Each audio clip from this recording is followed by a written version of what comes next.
આજે શહેરના ગૌરવપથ રોડ ઉપર નગરપાલિકાના સેનેટરી ઇન્સ્પેક્ટર મુકેશભાઈ વાઘેલા અને તેમની ટીમ દ્વારા દુકાનો અને લારીઓવાળાને ત્યાં સિંગલ યુઝ પ્લાસ્ટિક બાબતે આકસ્મિક સરપ્રાઇઝ ચેકિંગ હાથ ધરવામાં આવ્યું હતું, જેમાં 23 જેટલા વેપારીઓ પાસેથી ₹6,750 પ્લાસ્ટિક જપ્તી હેઠળ ચાર્જ વસૂલાત કરવામાં આવ્યો હતો અને નોન યુઝ 6 કિલો પ્લાસ્ટિક જપ્ત કરીને વેપારીઓને ફરીથી આવું પ્લાસ્ટિક નહીં વાપરવા માટે ચેતવણી આપવામાં આવી હતી.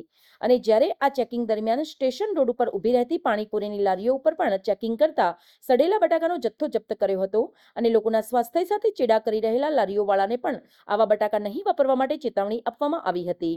અને હાલમાં ચોમાસાના દિવસો ચાલી રહ્યા છે ત્યારે લોકોએ બહાર ના આવા ખોરાકથી દૂર રહેવું જોઈએ. જોકે અવારનવાર નગરપાલિકાના કર્મચારીઓએ સ્ટેશન રોડ ઉપરની લારીઓ ઉપર સરપ્રાઇઝ ચેકિંગ હાથ ધરવું જોઈએ તેવી લોકોની માંગણી હતી. સમાચાર અને જાહેરાત માટે સંપર્ક કરો પ્રકાશ સોની 94 294 35 034, અલ્પેશ બારોટ 93 774 26 544, વિસનગર કે ન્યૂઝ.